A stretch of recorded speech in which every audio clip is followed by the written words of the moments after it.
Spain, as Lisa mentioned, but I'm in San Francisco this morning. So just want to see where people are located.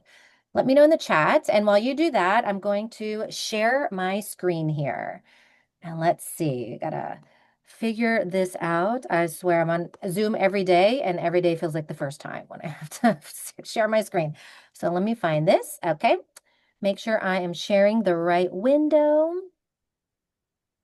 Okay, so hopefully you can see my screen there too, and I'm going to pop into the chat and see where people are located. Let's see. Okay, taking a look here. Fabulous. All right, we have Texas, California, see Pennsylvania. Oh, Barney's in Italy. Love it. Baltimore. Okay, fabulous. Just want to check if you can give me a thumbs up if you can see my screen okay. Just want to make sure before I get started. Okay, I see the thumbs up. Appreciate it, y'all. All right. So today, yes, we're talking about how you can move to Europe. And when we talk about how to move abroad or move to Europe, there's so many things we can cover, so many aspects of a move. But today we're really focusing on visas because that's what you're going to need, most of you, unless you have dual citizenship, to make that leap happen. I do just want to point out if you are thinking of moving abroad, and you probably are if you're here, you're definitely not alone. Did anyone see this recent Wall Street Journal article about Americans leaving in record numbers? It came out in February. I'll see if I can drop the link. I think I have it somewhere here. This was actually a Wall Street Journal article that was very data driven and showed that Americans are leaving in historic numbers. I want to share with you some of the interesting data that was pulled from this article or included in this article. Also, I was featured in there. She Hit Refresh was mentioned in there. But in 2024, the US experienced something that hasn't occurred since the Great Depression. And that is that more people moved out of the US than moved in, which is wild to think about, right? Because we're such a country where people are coming in the millions to want to be in the US, but more people are leaving now. Millions of Americans are leaving to study, work remotely, and retire abroad. Just a fun fact here is last year, more Americans moved to Germany than Germans moving to the US. Um, and even more Americans are renouncing their US citizenship. So in 2024, requests to renounce were up 48%, which is just wild. So if you are interested in moving, you are part of this historic movement of people leaving, and you're in the right place today to learn how you can do this. So today's agenda, just high level, I'll say a few more things about myself. I do want to talk about what it takes to move abroad very briefly, but the bulk of today we'll be talking about the top 5 visa options. So these are viable visa options that most people can qualify for. And then we'll wrap it up with just highlighting which countries are working the best right now for US citizens to move to, kind of the easiest countries to move to. And then if we have time, I'll touch on some frequently asked questions, and then we'll get into the Q&A. Okay, sounds good? As Lisa said, just drop your questions in the chat. Just put question before that, and we'll get to those at the end. So Lisa covered a lot of who I am, so this will just be really quick. Again, my name is Cepee, rhymes with Peppy. I specifically work with women over 30 to help them figure out and fast track their move abroad. But everything we're talking about today is relevant to men too and people under 30. So all of this information is for you too. I moved to Spain in 2015, and that was actually my fourth attempt of moving to Spain. I tried and failed many times in the 2000s, but in 2015, I stuck that landing. And now I help women through some of my programs here. You can learn more about them on my website if you're interested. For me, in terms of visas, I always like to share what my journey is because for a lot of people who move abroad, it really is kind of like a squiggly line. There's not just a straight line to your dream move. Although it's much easier to move abroad now than when I did in 2015. And that's because there's so many more visa options out there. But I first moved to Spain on a student visa. So I came to Spain at the age of 35. I'll let y'all do the math there. I came at 35 to teach English, which was not my dream, but I knew for me, because at the time there wasn't the digital nomad visa or any kind of work visas I could qualify for. I thought if I can come on a student visa, once I have my feet on the ground, I'll figure out how to stay long term. I got really lucky and was able to obtain a work visa sponsorship the next year. I then started working remotely. So in 2017, before remote work really was as big as it is now, I got into remote work and that really changed my trajectory. And then in 2022, I became a citizen of Spain. So I don't have to worry about visas anymore. Hallelujah. So that's a little bit about my path. Um, and I'm curious to know, I mean, for me, moving to Spain was a dream of mine I had since I was 17. And I really wanted to move because I just didn't feel like the US really was where I belonged. Every time I went to Europe, I just felt this sense of peace and belonging. So I'm curious to hear from you all why you want to move to Europe. Let me know in the chat. And there's no right or wrong reason. There's lots of different reasons why people want to move. A lot of people want to, increase their quality of life. Maybe it's to lower your cost of living. Maybe it's to fulfill a dream, just to have a softer life. Let me know in the chat. I'm always curious to hear. Okay, well, before we get into visas, again, which is what we're focusing on today, I do want to just highlight two things that I think get missed when you hear people talking about moving abroad. I think they focus a lot on the practical side, like getting a visa, figuring out your work piece, health insurance, what to do with your stuff. But I think two aspects that get overlooked is what it really takes to move abroad. So I just want to highlight these real quick just to give you something to think about and also mull over this as you're working through your move abroad. The first thing really that you need to have when you want to move abroad is clarity.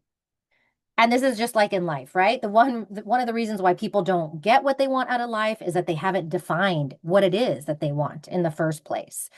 And that is also true when it comes to your move abroad. So when someone says to me they want to move abroad, that is very nebulous and can mean many different things to different people. So as you embark on this journey, I just want you to take some time to get clear on what it means when you say you want to move abroad, because that's going to be key in achieving this outcome if you really want to go for it, right? And that means thinking about what this looks like, where you're living, how you're spending your time, what kind of climate you're looking for, how much you want to be budgeting and spending a month. Is community going to be a priority for you? Do you want to be living a more rural life? So really getting granular on what it means when you say, I want to move abroad. What does that vision look like to you? And the reason why this is important, because if you don't know what you're aiming for, then it's really hard to reverse engineer how to get there, right? And so again, everyone's move abroad looks different, but I just want to encourage you to get clear on what your move abroad looks like. And then the second thing that I think is very key here, maybe even more so than the clarity, is the mindset. So I've seen it time and time again that people who have a move abroad plan, have solutions to all their challenges, have the clarity, are not held back by the logistics of moving abroad, but rather held back by themselves. Their mindset is their biggest blocker. And this is because our fears and limiting beliefs really do creep up and ring those alarm bells as we get closer to moving out of our comfort zone. So one thing I just want to let you guys know here is that on this journey, you're probably going to have a lot of doubts of like, am I making the right decision? How do I know this is going to work out? And honestly, you can't know until you do it. But having those doubts along this process is actually totally normal, right? So we just have to work on our mindset. That's why I have this boxer. It's a constant battle with our mindset to keep moving forward, even if we feel those fears, right? So as you move forward, just remember when you're feeling those butterflies and like, is this crazy? What am I doing? Totally normal. You just keep moving forward. All right, so clarity and mindset. Keep that in your back pocket. But now let's jump into what today is about, and that is visas. Let me know in the chat where you're interested in moving to. So today we're talking about Europe, but I would love to see what countries you have in mind. Now, when we're moving abroad, for most of us, we can't just pick up and move there. We do need a visa to make that happen, to live somewhere long term. And in the next few slides, I'm going to be showing you your 5 best visa options. There's a lot of different types of visas out there, but most of them won't be relevant to you. So we'll focus on the top ones for you. Seeing in the chat, we got Spain, Scotland, Ireland, England, Malta, Cyprus, love it. Italy, which Barney's already there, fabulous. Before we jump into visas, I do just want to point out 2 countries that you can move to visa-free. This is not very common. To move to any of the countries that people just listed in the chat, you do need a visa to move there, unless if you're already a citizen of that country. But for anyone who's like, I just want to go, I don't want to deal with the paperwork, or maybe you don't qualify for a visa yet, there's 2 countries in Europe you can literally just pick up today, hop on a plane, and start living there tomorrow with zero bureaucracy, and that is Albania and Georgia. I won't spend too much time here, but just want to point these out. You can definitely look online. There's a lot of information. But Albania, US citizens can live there for up to a year, visa-free, and there's options to stay longer. And then Georgia, many nationalities, I think over 100 can move there visa-free. Georgia, maybe not the best place right now. Do have hostile neighbors with Russia, but these are just some places that are easy to move to if you need to get out fast. Lisa mentioned that I have a podcast, and I'll drop a link in the chat. But on the podcast, I do interview a woman, Cheryl, who moved from California to Albania and has been living there for 3 or 4 years now. So you can hear her story. Wonderful. Okay, let's get into visas. This will be a little crash course on visas here, and definitely can dive deeper in the questions when we get there. But let's see here. Okay, just going to share here in the chat. If anyone's interested in the podcast, you can check out some stories of women who have moved abroad. Now, so there are all different types of visas out there, and I guarantee there's a visa for you that works. We're going to start with the student visa, but there's these other visas that we'll take a look at too today. So we have the digital nomad visa, retirement visa, freelancer visa, and highly skilled and labor shortage visa. All right. If visas are new to you, this is going to be a lot of information, so don't worry. You can definitely revisit this recording if you need to go back and digest some things. But I'll talk about these different visas at a high level, and then I can take any questions afterwards if you want me to dive deeper. When I usually talk about visas in my sessions, we have like a whole hour just for this. So it is a lot of information, but I want to keep this digestible for you here. So let's dive in. So the student visa, this is an opportunity for those who want to study abroad. And to study abroad, you don't have to be in your 20s starting college. To study abroad, that can mean many different things. That could be going back to school to get a master's, a PhD, and that can also mean just studying a language and not getting a degree.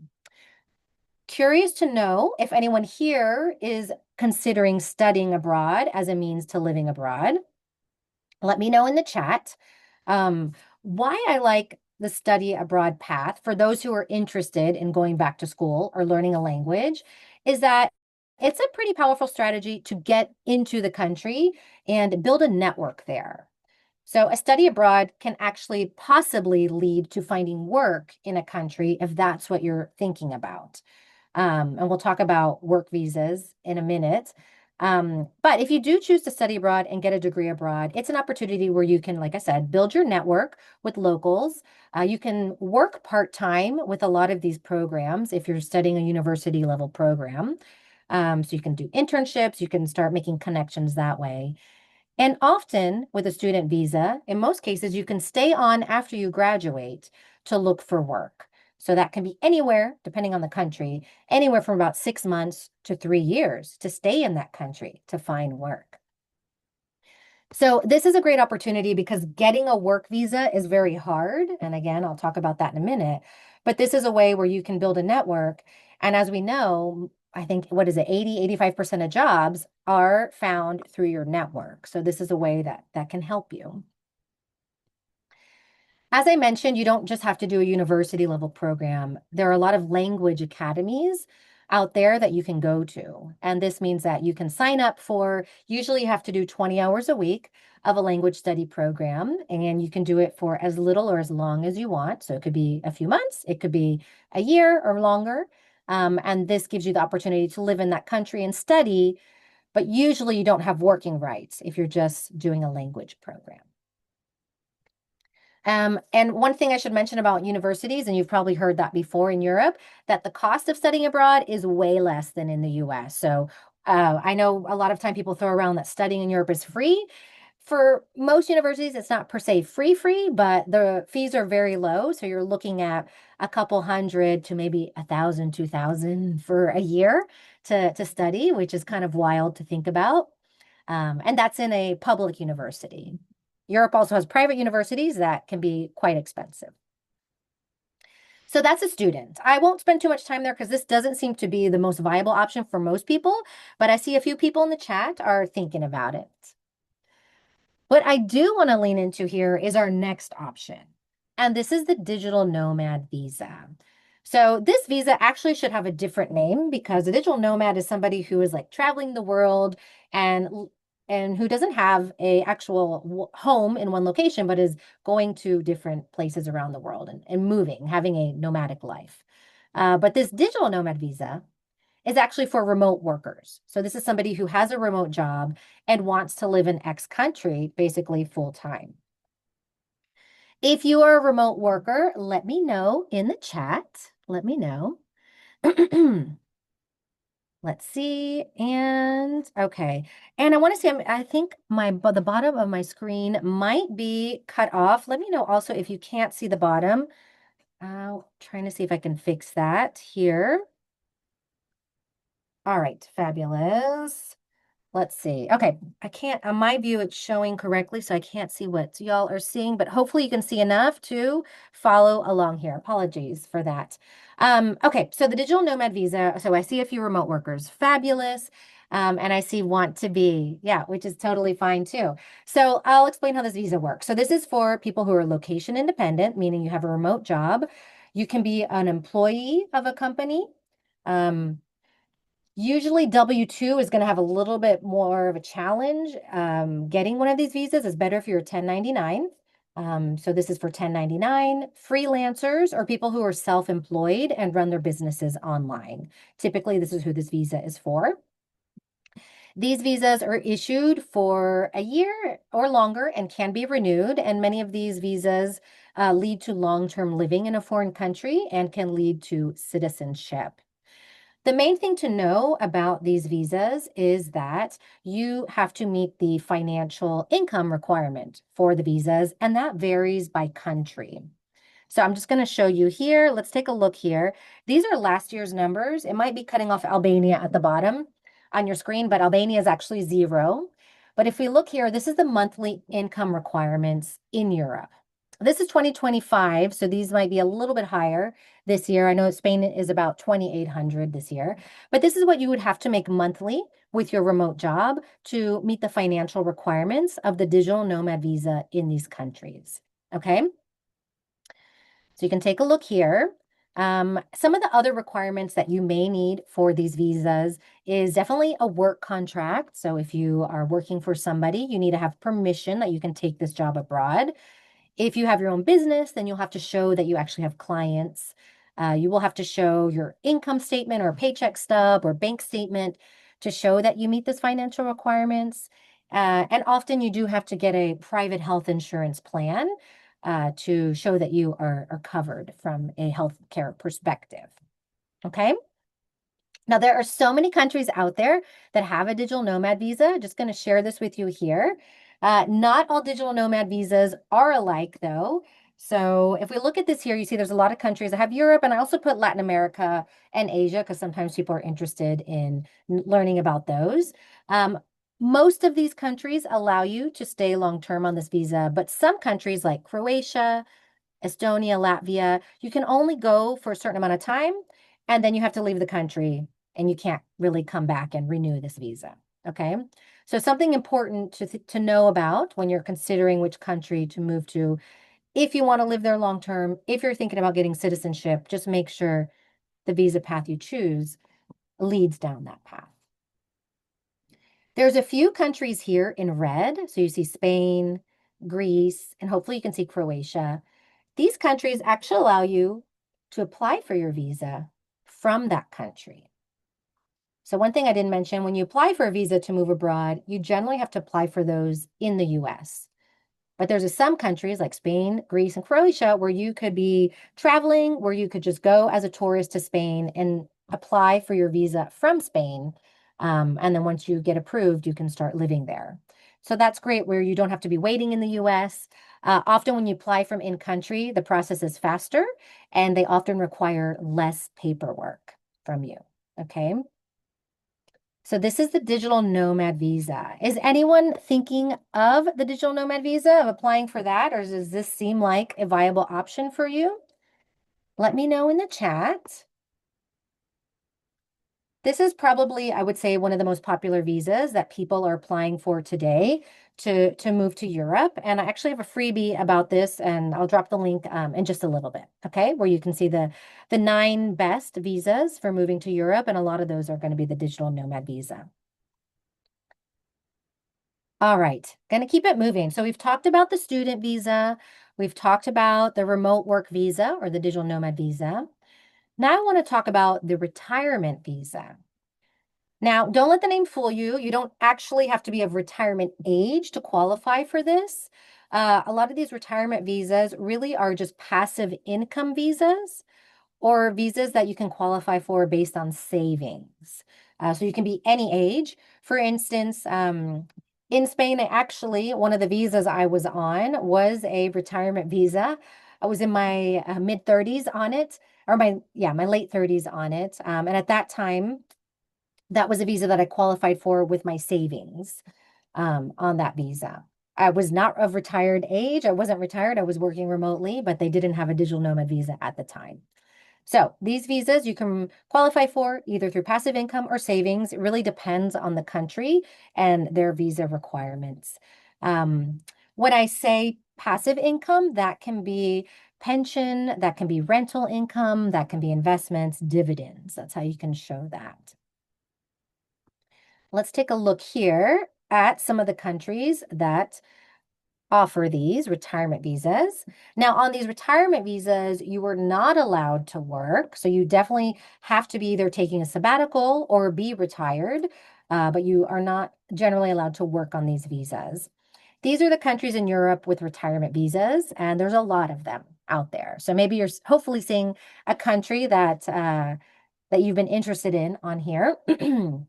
And I'm pointing to these stories here for Spain, Portugal, and France.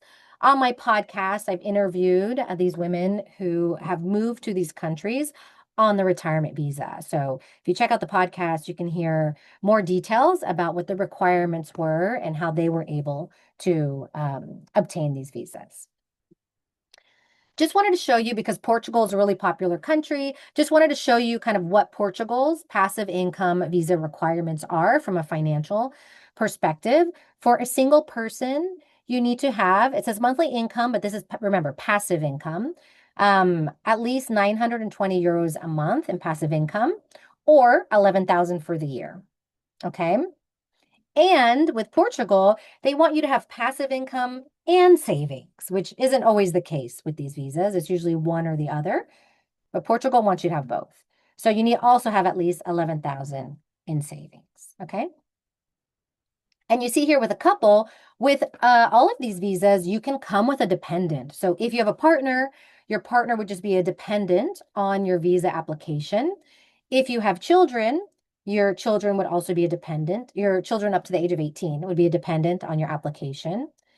And in some countries, you can bring your parents. So your parents would be a dependent on your application. Anytime you have dependents, then the financial requirement increases. How much it increases really depends on the visa. And you can see here for Portugal, if you're a couple, then you can see those requirements for 2 people. Okay. All right. So we are flying through these. There's a lot more I can say, but I just want to give you a high level overview here. This is again, the passive income visa or the retirement visa. There's lots of different names. It goes passive income, retirement visa. Sometimes you'll hear the term non-lucrative visa, which means you cannot participate in lucrative activities on this visa. That's what it's called in Spain. Okay. All right. So Now let's talk about the freelance visa, which is different from the digital nomad visa. Okay, and I'll explain how that's different. So, if you're a freelancer who wants to work abroad and work with clients in country, this would be the best visa for you. A big difference between a freelance visa and a digital nomad visa is with a digital nomad visa, you cannot work with clients in the country you're living in. You have to bring your remote job from abroad, which means your employer has to be outside of the country you're moving to, your clients have to be outside of that country. But with the freelancer visa, you can have clients in country. So if you move to France, you can have clients in France, or if you're in Spain, you can have clients in Spain. Also, with a freelancer visa, you're not working for one person. You're a freelancer, so you have multiple clients. You need to have more than one client to qualify for this visa. All right. There's a lot of countries out there, we'll take a look, that offer this visa. And this is a good alternative if you do not qualify for a digital nomad visa, but you are working as a freelancer or trying to build up your freelance business.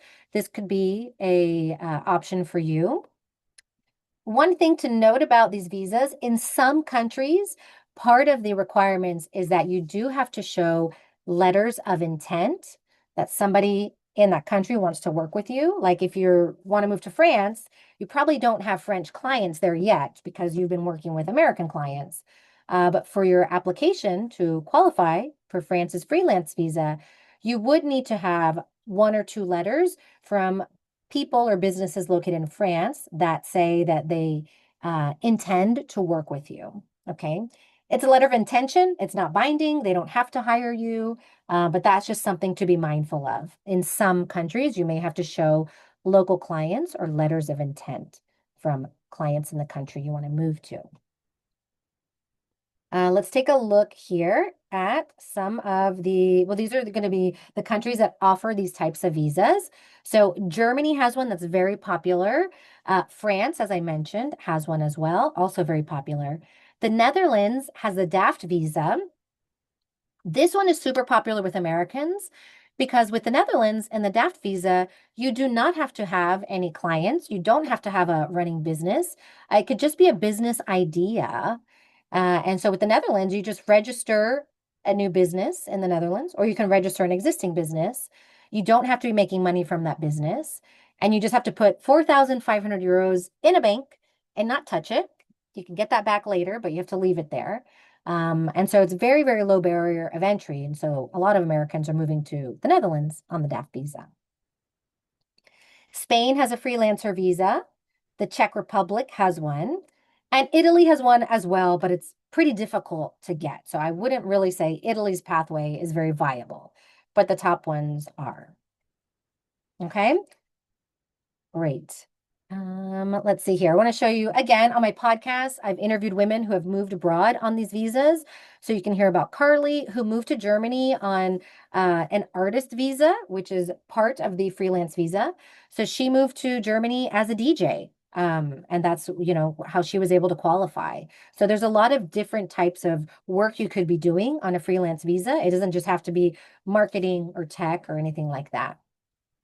Mary Alice moved to France, and she is a operations consultant. So she's a fractional ops person, and has clients all over the world. And Denise moved to the Netherlands on the DAF visa with a new business idea. So she was let go from Amazon in Seattle, and she moved to the Netherlands and started up a project management business and just got her first, she moved there in 2024 and just got her first client, I think, in the last 3 months. So I'm still in contact with Denise. You can hear more about their stories on my podcast as well. All right. And the last one, highly skilled and labor shortage. I think I saw that the shortage is being cut off, but highly skilled and labor shortage visa. So this is basically a work visa. So for anyone who's thought, I want to move abroad and you want to find a job there, maybe you want to move to the UK and work for a British company. Maybe you want to move to Denmark and find a job there. That's what this is, a work visa. Work visas are extremely difficult to get. Okay. So I will say that for most people, it's probably not going to be a viable pathway for you. And that is because in Europe, companies have to do what they call a labor market test. And that basically means that a company has to show that they can't find anybody, not just in their country, but in all of Europe that can do this job to justify hiring you, right? And so there's a lot of skilled people in Europe that speak English and many other languages. So it's definitely tough competition. But if you are looking for a work visa, this is going to be the best type of work visa to go after. And they're called highly skilled and labor shortage. And how these work is that for certain sectors where there is a labor shortage or they cannot find local talent, companies are able to hire people, foreigners, without needing to jump through all the hoops that a work visa usually comes with for hiring a foreigner. So this makes it very easy for companies to hire you if you have the skills that they're looking for. Now, what kind of skills are they looking for? This is going to depend. This is always fluctuating depending on the market needs. But generally, this is going to be tech, of course. Tech is always on these lists. Engineering, finance, accounting, consulting, sometimes hospitality, and in very rare cases, healthcare. And I say very rare because healthcare is a regulated field. So not all countries allow you to, most countries won't allow you to work there. But a country like the UK, they're looking for nurses. And so they do hire nurses from the US there. Let's take a look here at some of the countries that offer these, or the main countries in Europe that offer these. Again, these are countries that are looking for skilled labor and have those labor shortages.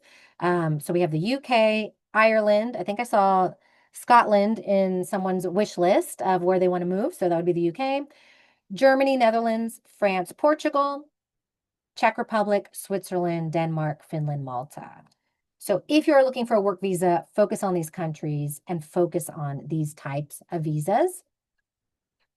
Germany is an interesting case because Germany, you could actually go to Germany. They have something called a job seeker visa. You can apply for that, go to Germany for 6 months, look for a job. And if you do find a company that gives you a contract, you can literally just go apply for your visa from Germany right there with that contract. They make it very easy. Just get the contract and apply there. The rest of these countries, if you do get a work contract, you will have to apply from the US and wait for your visa. In my podcast, again, I do have an example of Sophie. She actually moved to the UK as a nurse and got one of these highly skilled work visas for the UK as an American. All right, so those are your best visa options. These are the most viable visa options that people that are US citizens are moving to Europe on right now. Again, we went over the student, the digital nomad, retirement, freelance, and highly skilled visa. In terms of countries, because I always get the question, okay, so what are the easiest countries to move to in Europe? And this is a list of the best ones for US citizens right now. And they are the best because they either have various visa options that are viable, or they just have very low barriers to entry for the visa that they do have. Or in the case of Albania, you don't even need a visa. You could just pick up and go there tomorrow.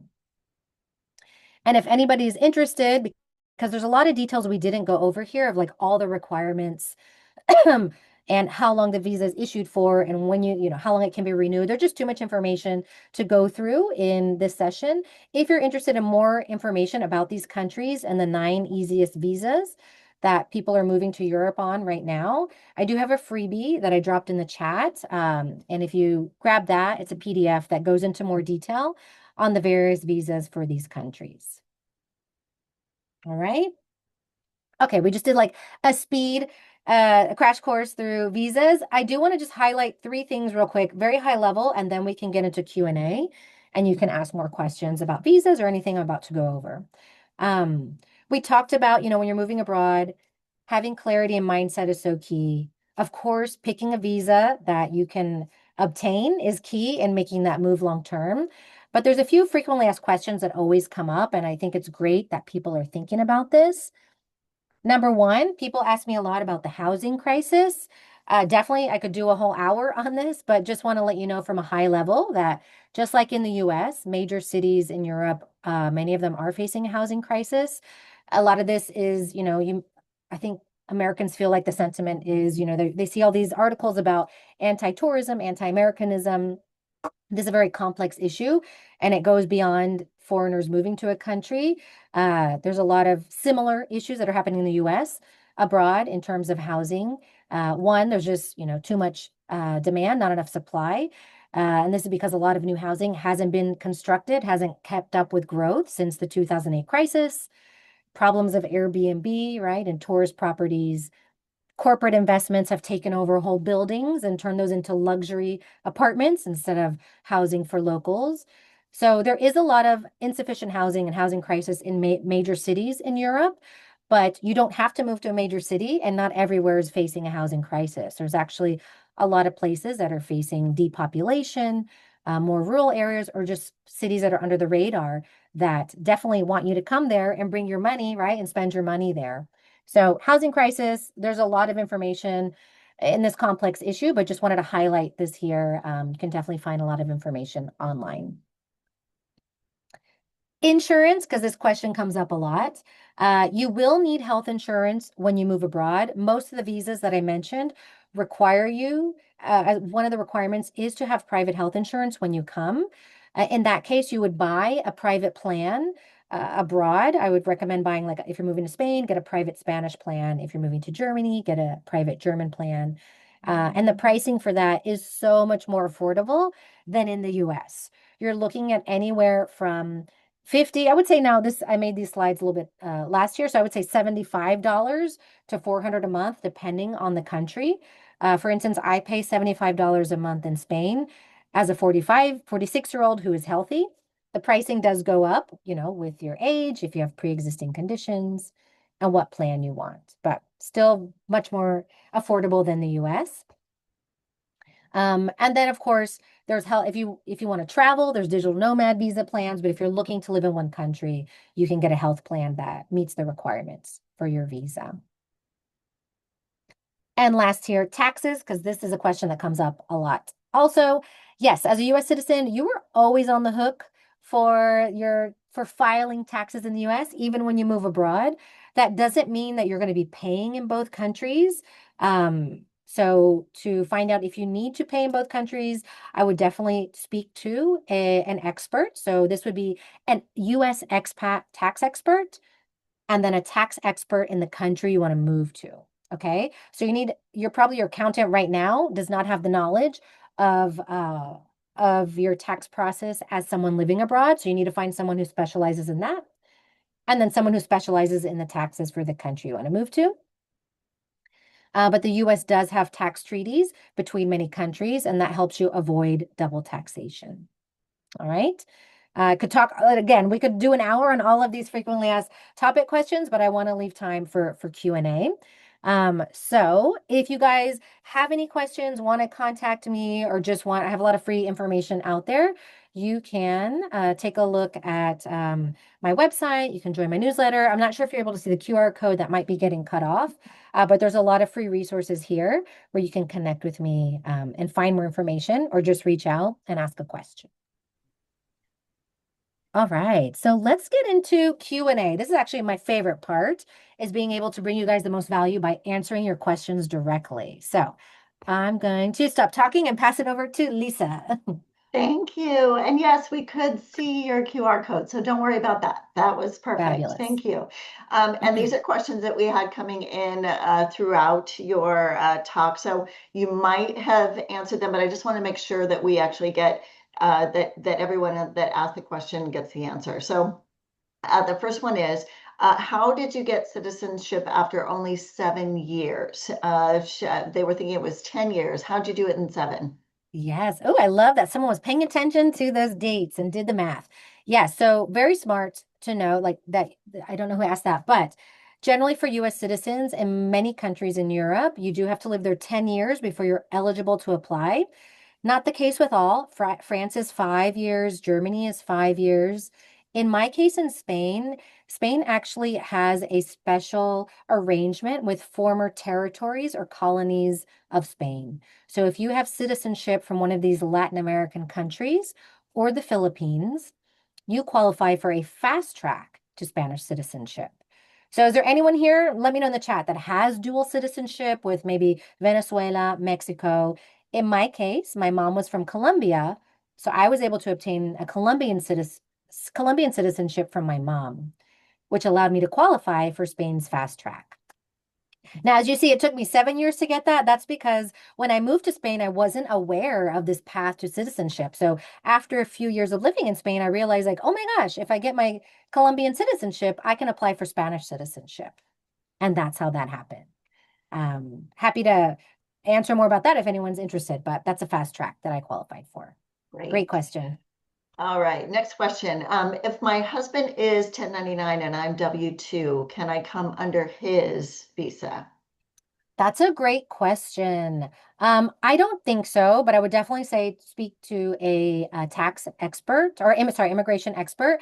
Now, I do want to point out for Greece, Croatia, yeah, Greece and Croatia, you can be a W-2 employee. There's no restrictions around that. Um, in the case of other countries, you'd have to be a 1099. So you probably would not be able to come as a W-2. The issue with W-2 is if you're a W-2 employee, your company is on the hook for tax and employment. They need to be basically compliant with the tax laws and employment laws in the country you're moving to. And a lot of companies do not want to have to register their business in that country to make you compliant because that's a lot of money for them. They're going to have to pay certain Social Security taxes, employment taxes, and most companies aren't willing to go down that path, especially if there's no business advantage for them. If it's just because you want to live there, they're most likely going to say no. So that's why you would have to become a 1099 to move to a foreign country in Europe. But I would double check with an immigration expert just to see visa laws are always changing and requirements, so double check just to make sure. Right. Great question. Okay, and on a retirement visa, can you work remotely as well? Great question. You cannot. So, with the retirement visa, because it's a passive income visa or a savings-based visa, they are very strict on making sure you're not working to the point that a country like Spain wants to see if you are currently working, they want to see a letter from your employer stating your end date. That you won't be working. They want you to have like a notarized document of you stating that you won't be working. Um, and a lot of countries won't allow you to work on these because they offer the digital nomad visa. And so for them, the logic is if you do have a remote job, then the digital nomad visa is going to be the correct visa to apply for. I will say in practice, right? It's not really legal to do, but in practice, there are people who are working remotely on a digital nomad visa. So, not saying to do that, but just letting you know what's happening out there. Okay, and then to break down to the differences between a visa, a residency, and a citizenship. There's Oh. Yes, love this question. Yeah. So basically, visa and residency sometimes get used interchangeably, which can be a little confusing. But basically, in order to live in a country long term, you're going to first need to get a visa issued. This visa allows you to enter your country, your target country, with the purpose of applying for a resident permit. Okay, so basically, when you want to move to a European country, there's going to be two parts of the process. First, you have to get the visa, and then once you're in country, you have to apply for your resident permit. If you just move abroad with the visa and never apply for the resident permit, you're going to be living there illegally because your visa is only good actually for like usually 3 months. And within those 3 months, you have to apply for the resident permit. And that permit is your ID card, and that permit is what lets you live in the country. That permit does have an expiration date. Depends on the country. It could be 1 year, it could be issued for 3 years. At that expiration date, you can generally renew your permit. Okay. Sometimes people say you can renew the visa, renew the permit. It's technically the permit that you are renewing. Okay. Now that's visa, that's resident permit, but then there's citizenship. So after you've been a resident for X amount of years, depends on the country, how long, then you may be eligible to apply for citizenship. The difference between being a resident and a citizen really is that you have the right to vote, right? And in the case of Europe, you can, if you're a citizen, you have the legal right to work and live in any of the member states. That's not something that you have the right to do if you're just a resident. Okay. So, like for me, now that I'm a citizen, if I want to move to Germany tomorrow and look for a job, I could do that without needing a visa or to do any kind of immigration paperwork. But as a resident, if you wanted to move to Germany from Spain, you'd have to do a whole new visa process in Germany. Okay. So hopefully that clears up any confusion. That's perfect. Thank you. Next question is, what are the biggest mistakes that Americans make when they're trying to move to Europe? Oh, love this question. Biggest mistakes. I think one is, I mean, thinking that a move abroad is going to be, this panacea, utopia life. I like to say life abroad is still life. So definitely there's going to be ups and downs. There's those doubts I was talking about as you're working towards your move abroad. After you move, you're still going to have doubts of like, did I make the right decision? What am I doing? Waking up in a cold sweats, right? You're going to have those moments as well as the highs of like, this is the best thing I've done for myself. So that's one thing. But I think something more practical is I think people haven't crunched the numbers and really done the finance work that they need to do before they move. Really understanding what the cost of living is going to be where you're moving to, having enough savings to have that cushion because unexpected expenses always come up. Um, and just, yeah, really having those numbers understood before they go. And then I think the third thing, not really a mistake, but something that's easy to happen is to get stuck in an expat or American bubble. Um, and I don't blame anyone for that because when you move abroad, especially if you don't speak the local language, if you're moving on your own, you want to connect with people. And obviously, someone who speaks your language and is from where you are is an easy connection. And that can feel like home when you're out there on your own. But, it's easy to build that community of foreigners or Americans and kind of get stuck in that. So you really do have to make a lot of effort to make local friends. People abroad aren't just looking to make a random American friend. So, you have to put in the reps, the work. You have to go to those meetups when you don't want to. You have to be uncomfortable making mistakes in a foreign language. You really have to put in the time to make those local connections. I love that. Well, that's a great segue to the next question, which is about language. How Mhm. important is it that you are fluent in the language? I assume that that's probably a scary hurdle for a lot of people. Yeah, and I get it. Definitely, I would say don't let language hold you back from moving abroad. You don't have to be fluent. You don't have to have a high level. You can have basic or no skills when you move because English, not that it's English is spoken a lot of places, it's not widely spoken. Like in Spain, there's a lot of places you'll move to where people are not going to be able to speak English at a level that you can communicate at. But I say that like with the intention of learning the language. Once you're there, immersion usually is the fastest way to learn. So once you're there, definitely put in the effort. I mean, before you move, you can already put in the effort by taking classes, but once you're there, definitely put in the effort. Language is so tied to culture, and I think you miss out on so much of that experience if you do not speak the language. Just fostering those connections with locals is going to come from knowing the language, and you will learn while you're there. So don't let language hold you back, but definitely put that in, prioritize that. And I guess I would say maybe going back to those mistakes, or maybe a myth. A lot of people think they're going to be fluent in a year when they move abroad.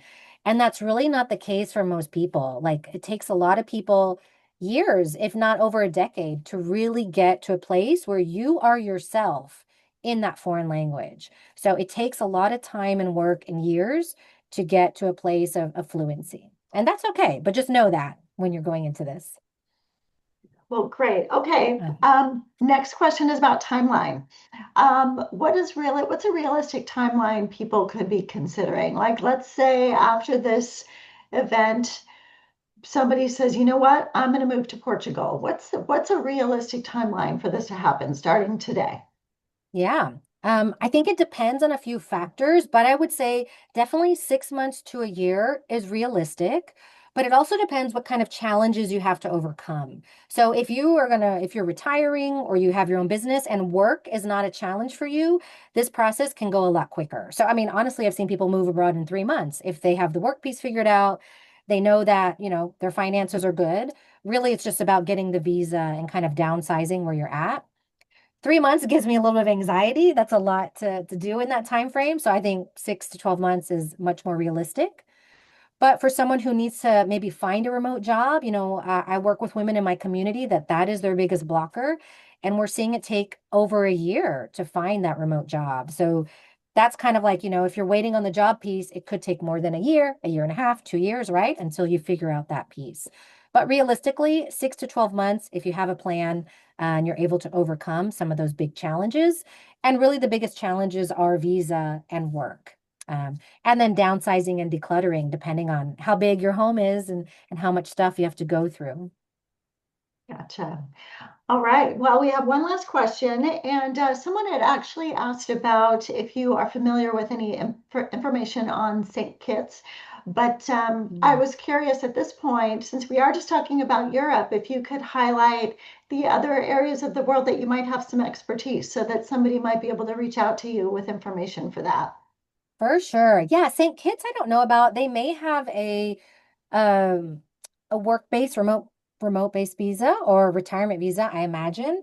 Some of the other areas that are really popular are Latin America. So definitely that is attractive because it's the same time zone. If you do have a remote job, but there's time zone restrictions, and of course being close to family or friends if you need to fly back. So places there would be Mexico. Panama is so popular.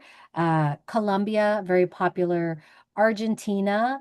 And also Uruguay is becoming really popular as well. So those are some areas to think about. In terms of Asia, I would say Thailand is still top. People still love moving to Thailand for its affordability. The people are so kind. The food is delicious. And it's just a lovely country as well. I would say those are the top ones. But people really come to me for Europe. That's where I see the most people are looking for to move to. Perfect. Well, Sebi, thank you so much for your time today. This is incredible. And I know I speak for everybody when I say it's just a plethora of information. You've got so much at your fingertips. And I know that this was such a high level, fast paced. But Sebi's actually, she included in the chat a link to her site.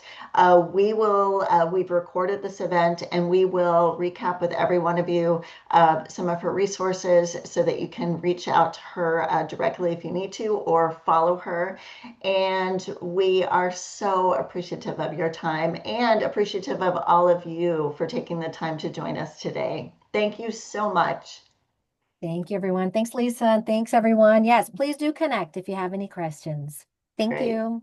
Thank you. Bye bye.